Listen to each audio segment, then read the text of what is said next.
everyone, and welcome to this week's episode of Mastering Dungeons, your favorite tabletop news, role-play, game design, and play, and games, and play, and design, and stuff. I'm Shawn Merwin, here with my ever-present co-host, Teos Avadia. Hey, Teos, did you Shawn, survive the weekend? oh boy, did I. And my characters did too. Excellent. We intended to do like every other week gaming, and somehow everybody ends up being available one week. So it was Tuesday Draw Steel, it was Friday Daggerheart, and it was Sunday Pirate Borg, living the dream. I had this amazing fun running this encounter in Draw Steel. And I'm like, this is such brilliant design because no matter how long it takes you to solve the puzzle, it still helps. It's still entirely. And then, of course, you made it. Yeah, you were describing it, and I was in one of those situations where I'm like, God, that sounds familiar. And I'm like, wait, oh, it's a draw steel one. Maybe I did it, and then I have to go back to my notes and look at it. And yeah, sure enough. Yeah, it's beautiful. It's really good. Well done. Daggerheart, we finished the intro, and all of us kind of finished Daggerheart kind of going like, this was really fun. We definitely want to play. And also it feels like, kind of like we've talked about when we analyze the game, like there are these little rough points that you're like, I don't know what happens if you play long enough. Like, the wheels feel a little shaky in some little areas. I'm very curious, or maybe it's just the impression and it'll work fine. So we are committed to playing more, and we'll see how that goes. And then Pirate Borg, we could have a show on what happened in this thing because it was all based on random table results. And the look on poor Jeff Mueller's face as he would look at what had been generated by the random table. And, let's say that we started 2 sessions ago, we were destitute pirates. And now we have a fleet, including a ship of monkeys. That's totally monkey run. And we are giving them yum yum banana rum, to make it work. And yeah, and there's a little Breaking Bad in our level of business operations somehow, and it's all very shameful. But yeah, pirates. It was interesting. I am having a lot of jealousy that I don't live near you, so I can play at least one of those three sessions. Would have been amazing. 3 of those 3 sessions. Uh, yeah, I won't even go into my hellacious weekend. So we will jump right into our hellacious emails and listener comments in our listener corner. We have great listeners who contact us via Patreon, via our Discord, on YouTube, on Mastodon, on Bluesky, via email at masteringdnd@gmail.com. Sometimes they come up to us in real life. I was recognized this weekend. I went to our local bank, and there was a new teller there, and she asked my name, and I gave her my account number and everything. And then she stopped. She goes, "Do you do stuff with magic on YouTube?" I'm like, close D&D. She's like, "Oh yeah, I've seen you before." And I'm like, that's the scariest thing ever, in this little tiny town, I love it. that somebody recognized me. Yeah. So That is great. Did they say that they were a fan, or no.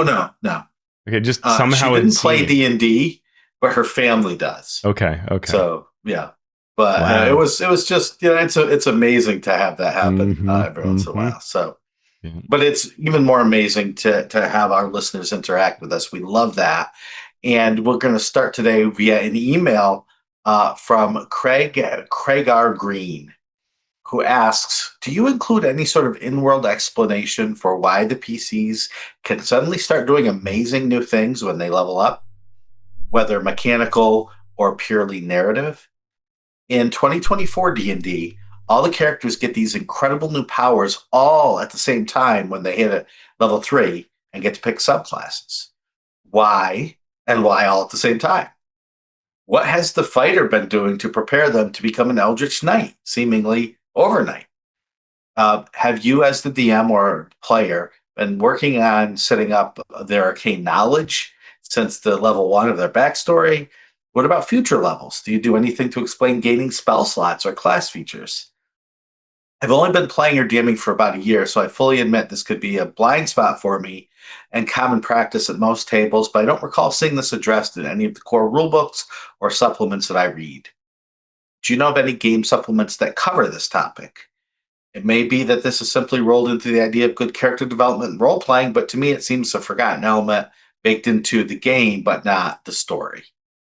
And this is a great question. It is cool. To be clear, sometimes this fast leveling without any explanation is the best part of the game for people because they get to do their cool game things and they don't need to worry about explaining why. They just want it to happen. For others, this narrative dissonance that you're feeling here, Kregar, is really powerful and overwhelming. And one way that the game could allow you to handle this without just telling a story is through downtime. That is the one thing that the rules say, hey, you can do this, that could take into account how you level and why you level. In terms of like game supplements that cover this topic, here's my advice, and it's twofold. One is to read other games because some other games either mechanically or narratively handle this. And also go read the AD&D Dungeon Master's Guide. There are some great answers from the past, even if the rules themselves are cryptic and sometimes unknowable or unplayable. The old school designers thought about this stuff. And even if they didn't solve the problem, they at least talked about the problem in these old Dungeon Master's Guides. And then new developers, new designers have the same feeling that you do, Kregar. And so they want to put into their games a solution to this problem. Teos, take it away. No, yeah, that's really true. I think that over the years there have been attempts to deal with this. AD&D had rules for if you wanted to require a trainer, right? They had to hire somebody to train you at certain levels, and I think second edition also played with that. Various supplements had that, and people at times have had house rules or experimented. I think it's a very natural thing that we would do is to say like, well, you've got to learn this, right? And at the extreme example were the monks and druids who had to defeat, the person who held their level in order to gain it at the upper levels of play, which was quite absurd, really, when you kind of think about it. I mean, it's cool, but also, I think what you find when you experiment with this is it's a lot of time that you spent where you'd probably rather be playing. And that's why this has been hand waved, right? So the answer, why don't we see a solution codified in most RPGs? It's because when we've tried to do it, it's often been less fun than just playing the game. And so we do hand wave it and we pretend that somehow that has happened. Now, you could find an approach that you like. My video this week is on using montages for character introductions, where you kind of look like an 80s TV show and have this like brief moment that shows what your character does. But you can also use this for various types of events, including, hey, we all leveled up last session. Let's go around the table and show me the cool things you've been doing to hone your skills that result in this, right? And that can be a lot of fun. If the cleric explains like how they had this breakthrough and, reached out to their deity in whatever place that resonates with them and, had this moment, like that can be great. And the fighter can, recreate scenes from Rocky and carry logs around or whatever, things like that. This can all be a lot of fun and can be a sort of smooth way to do it.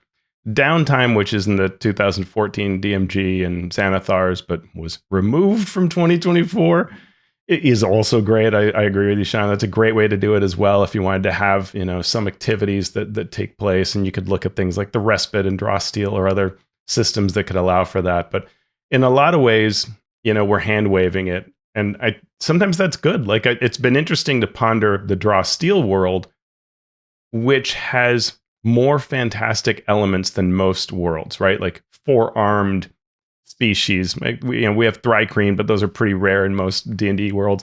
But you have literally people who come from another time, right? And another level of technology that can just be playing alongside, the dwarf. And yet the idea, the fiction of the game is that if you enter a village, it's kind of impressive if they have a dwarf living with them in a typical human village, right? And that doesn't actually make a lot of sense, but I think the game is recognizing it's more fun when we pretend it does make sense. And that's what the game is leaning into. And I honestly dig that. I'm okay with like I think it is better than saying every village you go into has a tiefling and a planetar and I don't know what, living it, and the bartender is a thrycreen, and like maybe that makes sense in a world full of fantasy, but it's almost too much, right? When you try to create that realism. And so it really comes down to, what do your players want? Do you want the narrative to flow in a way that these things are always discussed and always thought about? And you want that. In that case, do what Teos says, which is have the players do it on their own and then talk about it with the other players, and even come together and say, oh, okay, well, if you're going to the monastery to study, I'm going to say that as the druid, there's a grove near that monastery where I go to contemplate the study, and I met a group of pixies who taught me some tricks, right? Yeah. And you can tell a fun story, and it doesn't take a whole session. And if you can only play once every 3 months, as some groups do, you don't want to spend the time, or at least some players don't want to spend the time doing that when they could be rolling dice and smacking dragons around. So it's a tough call. Yeah, what I like about that approach that we're talking about is it's a nice way to do many things at once. Like, not only are you trying to establish that realism there, but also it's exposition, it's character building, it's team building, right? So all those things can be positive, which makes it better than just some simple that's trying to explain how the fighter, gains some feature. Next question comes from Junderland Games 1186 via YouTube. I have been following a channel and have joined their community called Knights of the Last Call, or Knights of Last Call, one or the other. Recently, they have been going over how to make and build dungeons and going over the philosophy behind them and how they were made and played back in AD&D in 2nd edition. The few points they bring up is that dungeons are like a board game with various routes you can go about exploring. Because of reaction rolls, not every creature encounter is combat, and that your main goal is to get treasure. They also make the point that how they played back then was rules over rulings. I'm oversimplifying here, but do you agree with these points? Do you think the art of dungeon design is lost? How much value do you think there is in thinking in modern design? I want to just pick one nit here. There's lots of questions here, lots of great stuff to get in. This but could I be want an to say episode this right here. Yeah, saying how things were for AD&D or 2nd edition is hard to do because it was not rules over rulings. Because the rules were either missing or very rough or even contradictory enough that DMs and even players had to come up with a consensus on how things worked. If you played in one party or one campaign and then you went across town to another group, unless that group had been talking, you were going to be playing a very different game. They might think that their group was rules over rulings, but what that really meant was they had all already agreed on the interpretation of the rules and then decided to stick to those. Yeah. Right. Would you agree with that, Teos? Yeah, and it was wildly different from group to group is the biggest thing that we would, back in a pre-internet world, we would go to another group and they would have this completely different view of some aspect of the game, and it might be better, and then you would adopt it, right? And that's how things sort of would happen. But it was always both, and we played in such it's hard for me to even remember, especially AD&D, the games that I played, because we used minis in a way that was nothing like how I use minis today, but we did use minis. but we moved them in these sort of semi-abstract ways. And so you can imagine how that intersected with the rules in just very weird ways. It was just, yeah, it's hard to call it one thing or another. And I think there's often a combination of nostalgia and then a forward stance that's being wrapped together. And our group never used minis ever. Mm. We might put dice on the table once every 20 sessions just for clarity, but it was such a narrative theater of the mind way of playing. And we didn't measure out, oh, a fireball is, whatever, how many inches. Yeah. We were just like, okay, yeah, you get that group, but not that one. Or if you got that group, you could also get this group, but then somebody else would be in it, right? We sort of talked it through. Yeah. But let's switch over Yeah. to the talk of dungeons. AD&D was definitely more about dungeons and treasure Mm-hmm. because most of the early published adventures were dungeons. So that's what we were taught to play on. Yeah. And gold was the main way you got XP. You got 1 XP for every gold piece you got. So if you got a dragon's hoard, you were probably going to level. If you had many, many small encounters and there wasn't a lot of gold, you leveled more slowly. Yeah. So getting the treasure out of the dungeon in any way you could was more important than killing all the monsters. Now, again, some groups played differently. Yeah, right? If I can add to that. Just leveled. Yeah. So what I found is, first I would say, yeah, for sure, we tracked XP, we cared about that. But we also did really weird things because of the way the rules were to say like, well, I'm going to dual class, or and so now all my XP goes into this other bucket, which was sometimes inefficient and ineffective, but we just wanted to do that. Or we wanted to multi-class and be, a magic user, fighter, thief.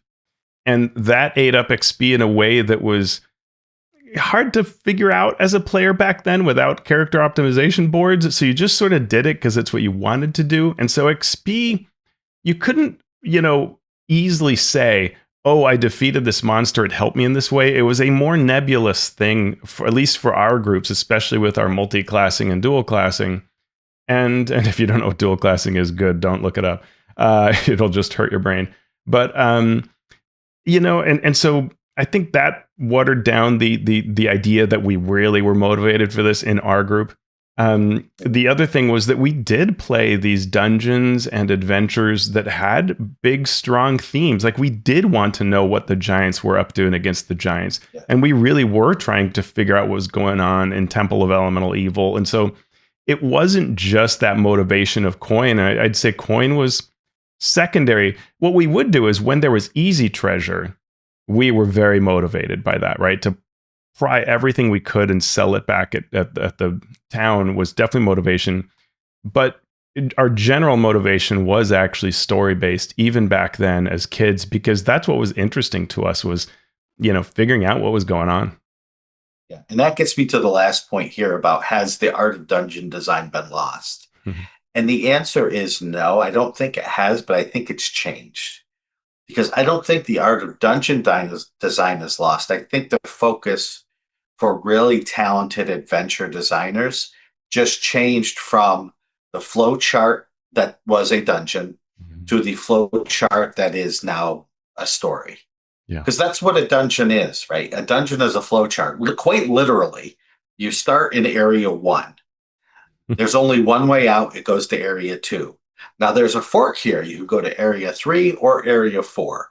And so you're putting together this flow chart, and encounters occur along this path. And the really good designers were able to tell a story through that flow chart. So you might go in only knowing that villagers are disappearing and people say they're being brought to this place. And there's an old legend that a coven of hags lived here way, way back. And there was also this wizard who they used to fight with. And the backstory or the lore. But then a good adventure designer, dungeon designer, can tell that story slowly through each encounter as you go through your flow chart. It might be revealed through NPC interaction. It might be revealed through cryptic notes. It might be revealed through a battle. but in some way, the story is slowly being revealed until you've got almost the full picture. Oh, the Coven of Hags was actually captured by the wizard, and right now they're trying to elevate the wizard to lichdom, so they're capturing people to use their life force. Right, you're slowly learning this.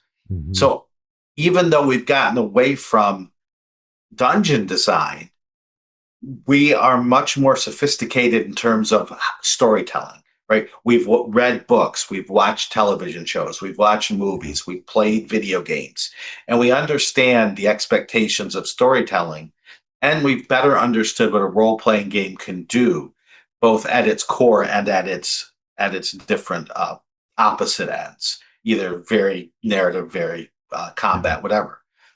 So now we want to move through a great story.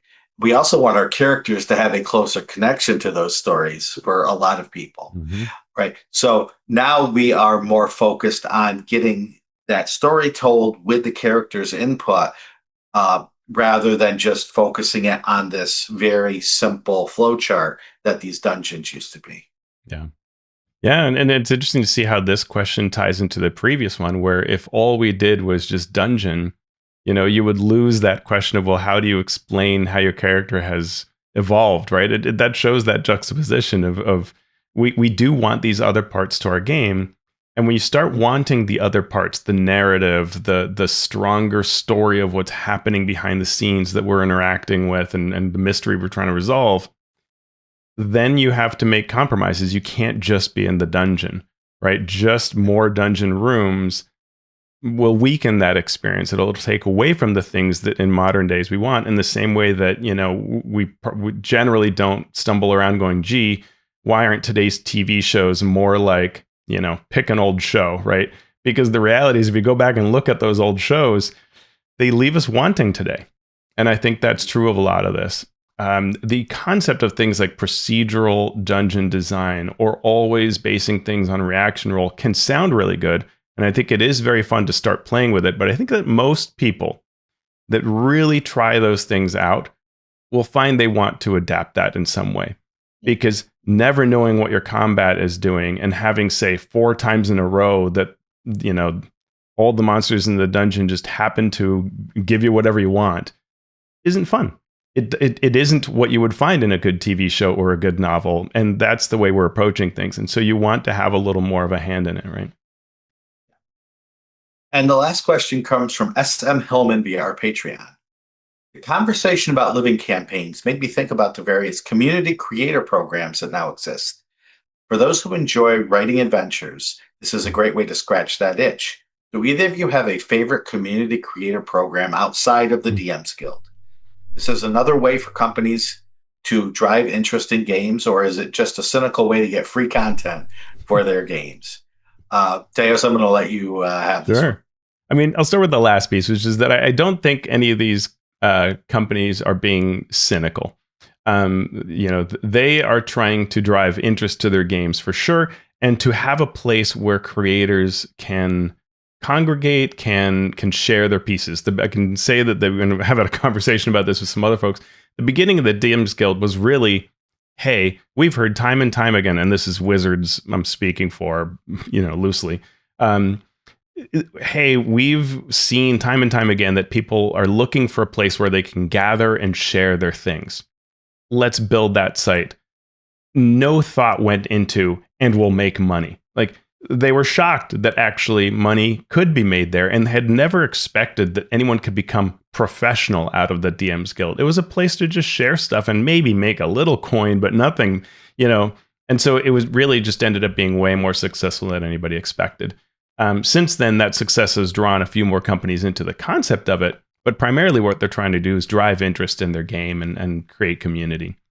In terms of what I love or what I like, I think the main concept of sites like the DM's Guild is that if you want to play with their intellectual property and can't otherwise do so because of the restrictions in place that most games have, then you need a place like the DM's Guild, right? So if you really want to write in the Forgotten Realms, then you must do it on the DM's Guild. You can't do it elsewhere. And in exchange, you are locking your content onto that platform, which is a very dangerous thing to do. And you're giving away 50% of your revenue. So that's your choice to do that. I wouldn't highly recommend it in today's era. But, you can do that. And there is the Miskatonic repository for Call of Cthulhu, Storyteller's Vault for World of Darkness, a number of those. In general, the sales are low, though you will find community. You will have some ability to get things in front of other people. Many creators out there are still today finding good results by being on the DM's Guild. And it certainly is a place where if you just want to have, hey, my stuff's out there and some people got it, that's great, right? It might be way more than you do on a forum or website. The other thing to look at when it comes to, what do I like? Open licenses, right? The Draw Steal license lets you basically use and reproduce anything in the core rulebook other than art. And that's amazing. Core books, in fact. So you can make exactly the product you want. You can sell it however you want. It's not locked in. You're not sharing your revenue. Now, does it have the audience that D&D has? No. But it might if you can draw that audience together. So it depends on what your goals are and what you're thinking. In between are licenses like Daggerheart and Shadowdark or Free League. They have some restrictions, some open aspects. You have to read it a little more carefully. There's definitely more latitude than locking it into a place like the DM's Guild. But you have to be a little more careful about understanding that license and figuring out what you can do and how to promote it. I've had some videos on the subject you can look at, and there are other resources out there. Thoughts, Shawn? My thoughts are exactly what you just said, right? It's, what are your goals? Are your goals just to make a thing and put it out? Then you want to look at one avenue. Is your goal to use an intellectual property that you wouldn't otherwise be able to use? Then your goal is over here. Do you already have an audience, but you just need a license that will let you make stuff that you can sell? Then you're going to want to look here. What game do you want to write for, right? That's going to limit your things. So it's really, it's complicated, but I will take the complication over what we had before 2000, whatever, where we couldn't do anything. Yeah. Where you couldn't make anything based on existing games. There was no place to sell them. Cease and desist orders would fly around like crazy. So think about your goals, think about what you want to get out of it, and then find the best place and the best license and the game that you want to run for. Yeah. Well, let's get into our news and commentary section. A lot to talk about, starting with a little bit of sad news about Moonbeam. If you remember in previous shows, we've talked about Moonbeam, which wanted to be an alternative to YouTube.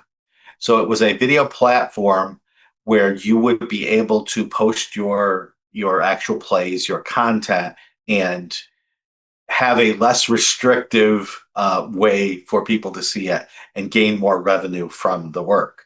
Unfortunately, it is shutting down. The organizers cited the high cost of investment needed to build a stable audience, but not being able to escape the loop of needing funding to find an audience to prove that they should get funding. So what did we hear from them specifically, Teos? So they say, even though Moonbeam is ending, what we built together matters. From the ground up, we built a full streaming and community platform, live streaming, video on demand, clip, chat, moderation, roles, community hubs, posts, mobile apps for iOS and Android, custom creator monetization with Moonstones, subscriptions, and tipping. And we built it for one of the most thoughtful, kind communities any platform could hope for. And it really was, that is an amazing achievement, right? To recreate Twitch and YouTube that is no small thing. But that loop that they talked about is a rough one. And so they're going to be pivoting to other aspects of the mission, they say, focusing on the companion bot that they have that helps with streaming. So they're going to try to work on sort of the tool angle, it sounds like. And Moonbeam itself will be being closed down in stages. So I believe already the spending part where you would buy Moonstones, that's been turned off, and additional pieces will be turned off in phases. So we wish everybody there good fortune moving forward, and thank them for what really was a fantastic goal. The idea of having more than one platform, right? There are places like PeerTube and other options, but it's really hard to find a way to threaten the dominance of Twitch and YouTube. And it would be great if there were more options. For sure. We get an organized play update about the Forgotten Realms. Chris Tulak, the organized play lead for Wizards of the Coast, posted an update that said all character options in the new Forgotten Realms, Heroes of Faerun, and Forgotten Realms Adventures in Faerun books are now valid play in D&D Adventurers League play. Faction renown benefits are not available at this point, and the new monsters in the books can be used by creators in their Dungeon Craft program. So, what happens with Legends of Greyhawk then? How is that affected? Teos, what's the news there? Yeah, so that's an interesting question because they have said full stream everything for FR in AL, but for Legends of Greyhawk as well as in the other non-Forgotten Realms worlds of Dragonlance, Eberron, and Ravenloft that are part of AL play, you can use some of the character options. So they have allowed a specific list, 6 subclasses, 4 feats, 8 spells, and those are all listed in the blog post on D&D Beyond. Link in our show notes. The blog post also discusses the approach to Greyhawk, which uses some of those options. So it is our intention, quote, to have at least some options from each release available for the campaign. We evaluate the content based on the following criteria. Does the option strongly suggest a specific setting, or does it seem to be broadly applicable? Does the option have a requirement tied to another option that strongly suggests a specific setting? And does it fit within the Greyhawk setting, right? Seems really reasonable. And they said, in general, we'd rather have a more measured approach to including options from new releases. It is easier for us to add options later than remove ones, as this is a living campaign. Your feedback is available. And they give a link to the official D&D Discord where you can find the channel for Legends of Greyhawk under organized play. And the blog post also has a link to the current PDF for the Legends of Greyhawk guide. Which is there on D&D Beyond for you to think. And I was confused because I'm never sure of the relationship between Legends of Greyhawk and Wizards of the Coast directly, or AL, or so. It's fascinating to see this. And as we run our own campaign for Grim Hollow, it's interesting to see what other folks are doing to strike that balance between giving people access to the things that they sell versus making it a reasonable campaign that doesn't get too large in terms of rule scope too fast. Yeah. Especially when we look at Gamehole, right, where they have initially said you can bring in anything from any books or third parties, or well, let's maybe control it somewhat. It's hard when you allow a lot of options. In related news, Wizards has also updated their release dates for the really Europe and APAC regions. So EMEA, the UK, should have their Forgotten Realms books by December 12th and Eberron by December 9th. The EU should have both in early January. And that may sound pretty bad, but honestly, from what I can tell, I'm glad they're talking about it, because in the past it's been no discussion at all. But from what I found going to Europe, it sounded like the delays had been kind of worse. So I think this is better. And they said Hellfire Club and Starter Set are fully released. So even though you ideally would want, and I think Wizards wants to be worldwide distribution everywhere all at the same time, 1 to 2 month delay is not atrocious compared to where we've been. In Asia, Dragon Delves, Heroes of the Borderlands, and Stranger Things are all fully released. FR books will be in early January to early February, depending on the country, and Eberron by December 9th. So all of this, I think, suggests to me that they're getting better releases, and more importantly to me is that they are trying, right? They keep working on this, trying to have worldwide distribution at the same time, which is hard. Stranger Things, that's a good thing to have released this soon after everything else. So I think overall it's positive. If you're interested in those, there are 2 different D&D Beyond blog posts, and we've linked to those for the release dates. There you go. If you are looking for the Educator resources that Wizards of the Coast had but went away, hey, they're back. We reported that they had removed those web pages that serve the educators and the education community. But like we said, they are back. If you watched our episode where we interviewed Shelley Mazanoble and discussing the Hasbro educational initiatives, there's now a page on the Hasbro Global Philanthropy website. So you can go to these sites and you can download D&D inspired teaching toolkits for grades 3 through 12. And you can also still request that D&D after school club kit that provides materials to start a club at your school or library or other public location. Educators could even apply for the D&D Beyond Educator license and access tools like the Character Builder or the core rulebooks at no cost. So all of that is available at globalphilanthropy.hasbro.com, and there will be an educators link there that you can click. So good on Wizards for getting that back out there, because one of the questions I get most is, where is that educational material that you had talked about before? And I'm like, well, it's gone, but hopefully it'll be back soon. And now it is. Yeah, great. So tell me about Daggerheart and the playtesting going on with a new class and a new domain. Yeah, on the Void, their playtesting site for Darrington Press and Critical Role, the company released the Bloodhunter class, along with 3 new subclasses for it: the Order of the Ghost Slayer, the Order of the Mutant, and the Order of the Lycan. So you can master the art of hemocraft and explore what secrets may be unlocked within the power of your own blood. Bloodhunters are skilled practitioners in relentless pursuit of new magics and the grim abilities waiting to be discovered within themselves. The class has the Blade domain, which was existing, and the new Blood domain, so those are its 2 domains. Bloodhunter's Hope feature is Blood Maledict. You spend 3 hope to have advantage on all action rolls against a target until you finish a rest, take severe damage, or use this feature again. The class features are Crimson Right to enchant your active weapons and deal an extra d6 damage, but you mark a hit point when you do so. And Grim's Psychometry, which you can provides you visions of recent violence from a place, person, or object you study, which is kind of cool, and you can use it with that Hope feature as well. We get several new Blood domain powers, and there are a lot of good ones, but I really love the name Grizzly Harpoon, which you can deal damage and choose to either pull the target towards you or pull yourself to the target. That's pretty excellent.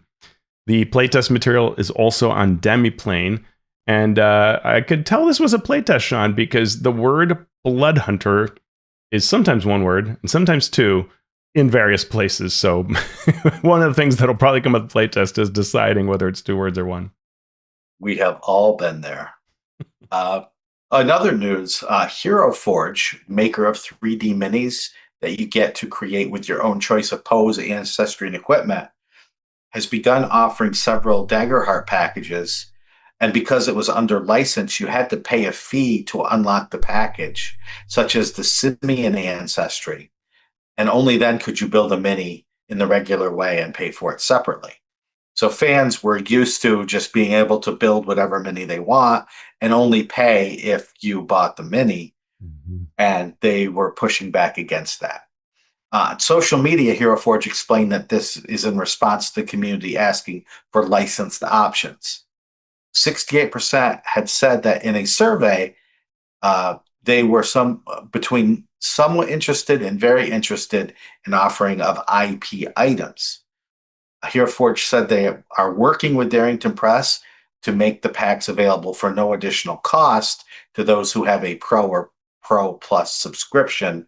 And they also said this may mean they can't bring licensed IP collections to users in the future, but will listen and explore other options. And yeah, I can get this, right?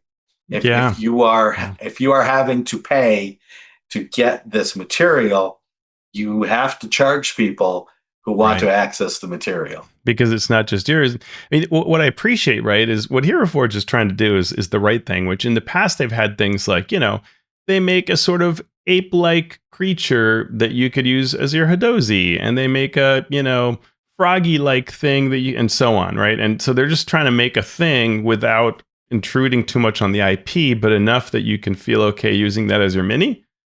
But really what we all kind of want is, hey, really make it look like these things. And looking at the still pictures that were provided for like the fungoid, it's really cool. Like those are really neat looking minis that look like the actual Daggerheart art. But I couldn't actually make a mini because the only way for me to start building the mini would be to actually buy that pack. And so I can see how fans reacted, but it's hard. What is the other option? Let everybody sort of build it using that IP, which people could use as stills, or I don't know if that's an issue or not. But then finally buy it, and you'd have to charge a much higher price. It's hard. It's a hard choice, and I mean, the thing is, HeroForge minis are not cheap. They're good and getting better, but it's a tough one. So we'll see. Along the same line, because I something I thought about adding to showdowns but didn't, but it's this kind of decision that companies have to make, is what's the name of it? Fantasy Grounds has decided that they're going to drop subscriptions so that users can just use the platform and then instead pay for the packs of content they want on that platform. That's a tough decision, right? Like, you went from a subscription model and giving up all that subscription revenue to feed off of sort of the IP portion that you're selling on these other people's stuff. They're hoping, I'm sure, that it results in a surge of users and therefore more revenue overall, but that's a tough choice. And so it may be good for users, we hope, but it's tough. And we'll have to see how that plays out for them to have that wider access like that. And that, folks, is our news and commentary section this week here on Mastering Dungeons.